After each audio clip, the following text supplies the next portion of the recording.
নমস্কার, আমি তরুণ ঘোষ। অবশেষে যুদ্ধের দামামা বেঁচে গেল। গতকালকেও আমি যখন একটা পোস্ট দিয়েছিলাম, তারও কমেন্টে প্রচুর বিতর্কিত মন্তব্য এসছে। কেউ বলেছেন যুদ্ধ কোনোদিনই হবে না, কেউ বলেছেন গুজববাজ, কেউ বলেছেন আমি যুদ্ধের কথা শুনিয়ে ভিউ কামানোর চেষ্টা করি। আমি বরাবরই বলে যাচ্ছি যে ভারতবর্ষে হিন্দুদের প্রাণ জলের দরে বিক্রি হয় না। নরেন্দ্র মোদী যখন ঠিক করেছেন তিনি পাকিস্তানকে উচিত শিক্ষা দিয়ে ছাড়বেন, তিনি উচিত শিক্ষাই দেবেন। এখন প্রত্যেকেই এখন দৌড়ে বেড়াচ্ছে পাকিস্তানের শাহবাজ শরীফ থেকে একবারে তার প্রতিরক্ষা মন্ত্রী, সবাই দৌড়ে বেড়াচ্ছেন। সারা বিশ্ব যাচ্ছে মুসলিম উম্মার কাছে, সৌদি আরবের কাছে, ইরানের কাছে, আমেরিকার কাছে, ইউরোপিয়ান ইউনিয়নের কাছে, শেষ পর্যন্ত গিয়ে ইউনাইটেড নেশনে গিয়ে পৌঁছেছেন উনি, যে কোন রকমের যুদ্ধটা আপনি এড়ান। এই যুদ্ধ হলে পরে আমরা মারা যাব, পাকিস্তান সমূলে বিনষ্ট হবে।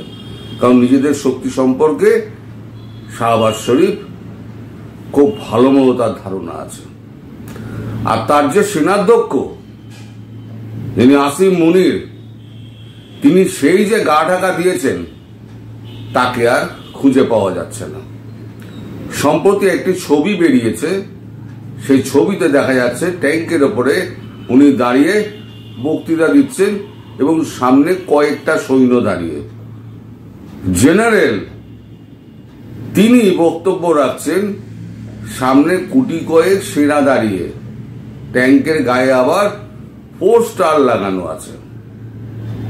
এই হচ্ছে পাকিস্তানের অবস্থা। যারা ভারত বিরোধী, যারা হিন্দু বিরোধী, তারা হচ্ছে এই যে যুদ্ধটা খেলার ছলে নিচ্ছেন। তারা মনে করছেন কিছুই হবে না, সবটাই নরেন্দ্র মোদীর ফাঁকা আওয়াজ। আমার কষ্ট হয় সেই সমস্ত হিন্দুদের জন্য যারা বাংলাদেশে বসে ভারতের অপপ্রচার করছেন। মুসলমানরা নন, কিন্তু খুব কম সংখ্যক। যত বেশি কমেন্ট আসে হিন্দু বিরোধী, ভারত বিরোধী, সব কিন্তু হিন্দুদের নামে আসে। দুঃখের বিষয় এটাই যে ভারতবর্ষ হিন্দুদের জন্য লড়াই করে যাচ্ছে এবং আওয়ামী লীগকে প্রতিস্থাপনের জন্য যারা প্রাণপাত করছে। পরিকল্পনা সব সঠিক ছিল, কিন্তু সবকিছু তো পরিকল্পনা অনুযায়ী হয় না। হঠাৎ করে একটা নতুন একটা যুদ্ধ এসে ঘাড়ে চেপে গেছে। বলে দুটো ফ্রন্ট তো একসঙ্গে চলবে না। আগেও আমি বলেছি, একই সঙ্গে এখনো বলছি, একটা ফ্রন্টে যুদ্ধ হবে, এসকালেশন যখন কমবে তখন আর একটা ফ্রন্টে যুদ্ধ শুরু হয়ে যাবে। এই যারা বাংলাদেশের বলে বেড়াচ্ছে না 7 সিস্টার দখল করে নেব, তারা এই যুদ্ধে ট্রেলারটা দেখতে পাবেন যে ভারতবর্ষ কত বিধ্বংসী সৈন্যবাহিনী, চালিয়ে পুড়িয়ে ছাড়খাড় করে দেবে পাকিস্তান। পাঞ্জাব প্রভিন্স বলে কেউ থাকবে না। কেন পাঞ্জাব প্রভিন্স থাকবে না?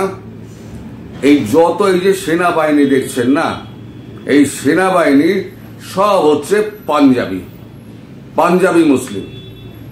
জেনারেল থেকে আরম্ভ করে কর্নেল পর্যন্ত সব হচ্ছে পাঞ্জাবি মুসলিম। এরাই চক্রান্তটা করে। এই আপনি কটা আপনি সন্ত্রাসবাদীর মাথাকে মারবেন, যতগুলো মারবেন ততগুলো আবার তার পরেরটা উঠে চলে আসবে। ওই জন্য ভারত ঠিক করেছে এবারে সন্ত্রাসবাদীর মাথা যেমন কাটতে হবে তেমন তার শরীরও কাটতে হবে। Bleed them with 1000 cuts. এবার bleed Pakistan with lakh cuts, পাকিস্তানকে ভেঙে 4 টুকরো করে দেওয়া হবে। এখন ভারত যখনই আক্রমণ করবে তখনই সমস্ত সৈন্য বালুচিস্তানের আর আফগানিস্তান বর্ডার থেকে এদিকে নিয়ে আসা, পাঞ্জাব সেক্টরে নিয়ে আসা হবে। তাহলে হয়ে গেল কি, বালুচিস্তান আর আফগানিস্তান বর্ডার পুরো খালি, বালুচিস্তান পুরো একদম মেরে পাট পাট করে দিচ্ছে, অস্ত্র ফেলে সব সারেন্ডার করছে। কারণ গোলা বারুদ সাপ্লাই নেই, যা শোনা যাচ্ছে মাত্র 4 দিনের ব্যাকআপ রয়েছে পাকিস্তানের হাতে, 4 দিনের। আর এদিকে আরব সাগরে পুরো দাঁড়িয়ে রয়েছে আমাদের যুদ্ধ জাহাজ, পাকিস্তানেরও যুদ্ধ জাহাজ 2-4টে রয়েছে। পাকিস্তানের বর্তমান পরিস্থিতি আমি বলি, তাদের 8টা টোটাল সাবমেরিন, তার মধ্যে 6টা ডকিং, সেগুলো খারাপ হয়ে গেছে, নইলে মেরামতি চলছে। 2টো হচ্ছে অ্যাক্টিভলি কাজ করে, সেই 2টো কিন্তু কোনো দাঁড়াতেই পারবে না, ভারতীয় সেনা নৌবাহিনীর সামনে দাঁড়াতেই পারবে না। ওরা এক্সারসাইজ করছে। দূরত্ব কতটা জানেন? আরব সাগরে যেখানে ভারতীয়রা দাঁড়িয়ে রয়েছে, ভারতীয় সেনাবাহিনী দাঁড়িয়ে রয়েছে, তার 89 নটিক্যাল মাইল দূরে রয়েছে পাকিস্তানি নৌবাহিনী। তাদের কাছে না আছে ডেস্ট্রয়ার, না আছে বিমানবাহী পোত। তারা এখন করাচি এয়ারফিল্ড যেখানে আছে সেখানে নিয়মিত যোগাযোগ করছে, ভাই আমরা যখন বলবো তখন তোমরা চলে এসো, না হলে পরে আমরা কিন্তু আমাদের জাহাজ কিন্তু ডুবিয়ে দেবে। গোটা 10 যুদ্ধ জাহাজ রয়েছে অ্যাক্টিভলি, তার মধ্যে পরমাণু উৎক্ষেপণের জাহাজ কিন্তু নেই।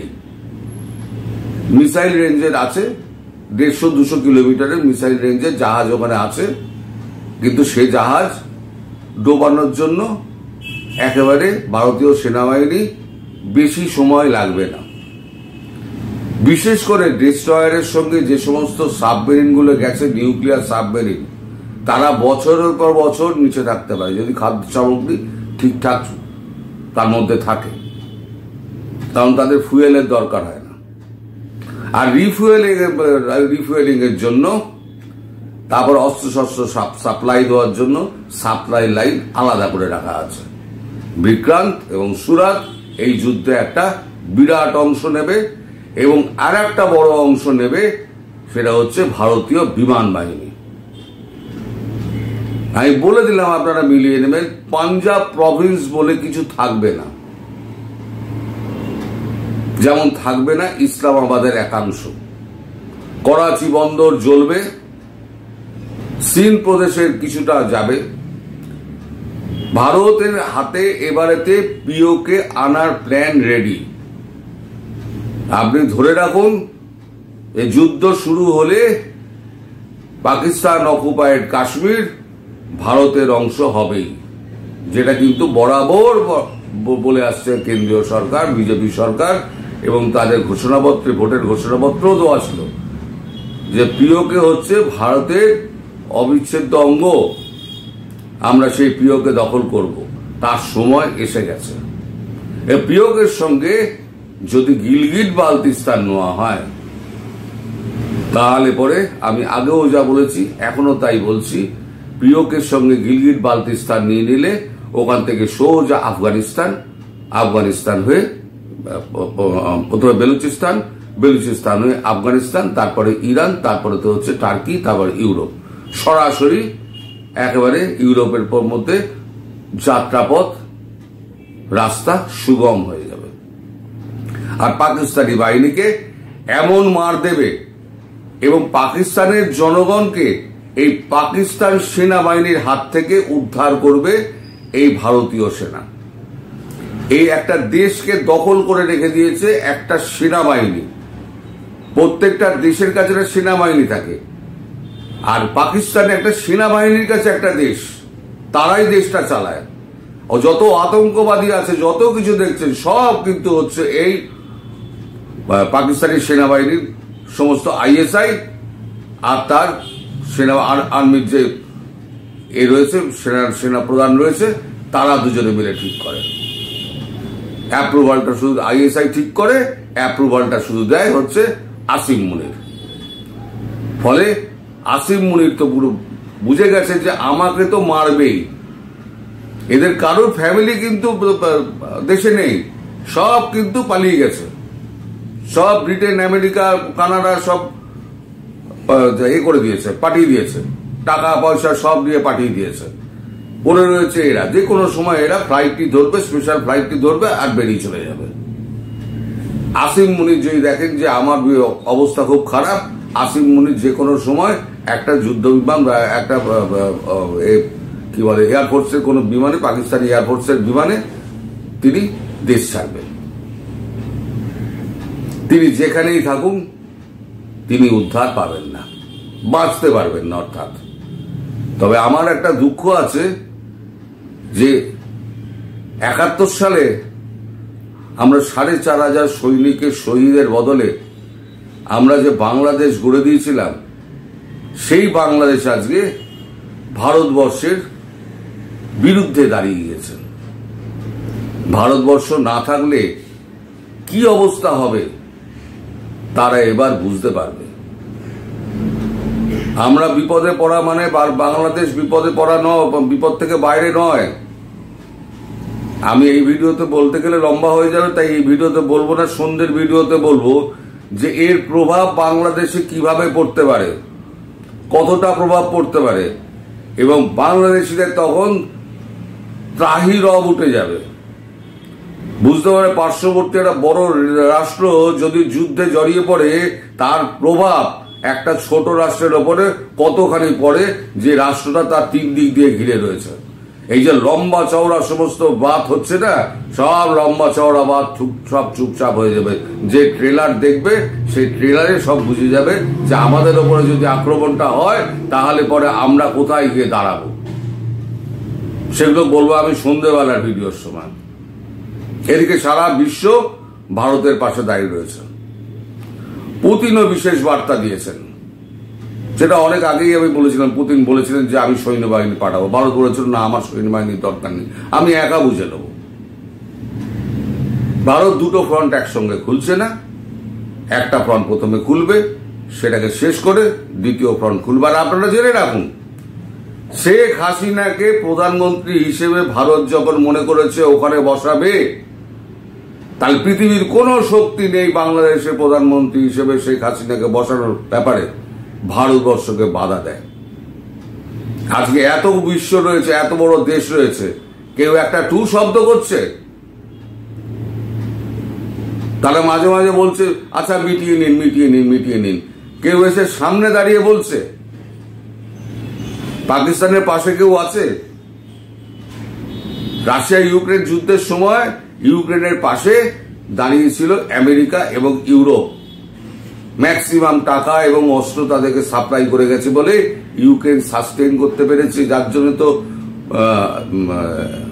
আমেরিকান প্রেসিডেন্ট ডোনাল্ড ট্রাম্প জেলেনস্কিকে বসিয়ে ওই অপমানটা করেছিলেন যে আমরা যদি সাহায্য না করতাম 3 দিনেই যুদ্ধ শেষ হয়ে যেত। তখন জেলেনস্কি বলে 3 দিনের আগেই শেষ হয়ে যেত। তাহলে আমায় ধন্যবাদ জানান, উল্টে আপনি গলাবাজি করছেন। কিন্তু পাকিস্তানকে সাহায্য করবে কে? তার কি একটা জাহাজ পাঠিয়েছে, সেটা হচ্ছে করবেট, 2000 টনের একটা করবেট। সে তো যুদ্ধ জাহাজ নয়। করবেট কি আপনারা গুগলে সার্চ করলেই আপনারা পেয়ে যাবেন করবেট কি, তার মারণ ক্ষমতা কতটা, এবং একটা মিসাইল মারলে তার কি অবস্থা হবে। জাস্ট পাশে দাঁড়ানোর বার্তা দিয়েছে, তার কি, আর কিচ্ছু না। একটা ছোট বার্তা দিয়েছে, আমি মুসলিম কান্ট্রি, আমি মুসলিম উম্মার নেতা হব, আমি তোমার পাশে দাঁড়াচ্ছি, এই বার্তাটুকু দিয়েছে, আর কিচ্ছু না। কোনো টাকা পয়সা কেউ কিচ্ছু দেবে না। পাকিস্তান ওই জন্য একেবারে ডুবে গেছে, যার জন্য শাহবাজ শরীফ চারদিকে দৌড়ে বেড়াচ্ছেন, আর খাজা আসিফ তাদের প্রতিরক্ষা মন্ত্রী, তিনিও সারা বিশ্বে ঘুরে বেড়াচ্ছেন, কিন্তু কোনো দিক দিয়ে কোনো সাহায্য আসছে না। এবার দেখা যাক, যারা একদিন বলছিলেন যুদ্ধ কোনোদিনই হবে না, যুদ্ধ কোনোদিনই হবে না, তাদের মুখে ছাই দিয়ে যুদ্ধ কিন্তু শুরু হয়ে যাচ্ছে। আগামীকাল থেকে সমস্ত রাজ্যগুলোতে, ভারতবর্ষের সমস্ত রাজ্যগুলোতে, বিশেষ করে বাংলাদেশের পার্শ্ববর্তী যে সমস্ত রাজ্যগুলো রয়েছে সেই রাজ্যগুলোতে বিশেষ সতর্কতা নেওয়া হবে।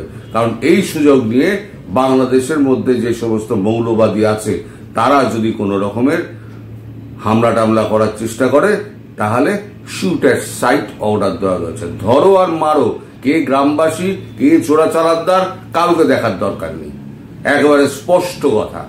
আর এই যুদ্ধে আমাদের ভারতের যদি কোনো রাজ্য প্রোঅ্যাক্টিভ রোল প্লে না করে তাহলে তার উপরে কিন্তু খাড়া নেমে আসতে পারে, এমন খবরও শোনা যাচ্ছে।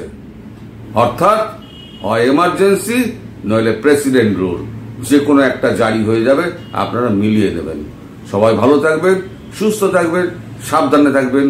বাংলাদেশের ঘটনা আমি সন্ধ্যেবেলা বলবো। নমস্কার।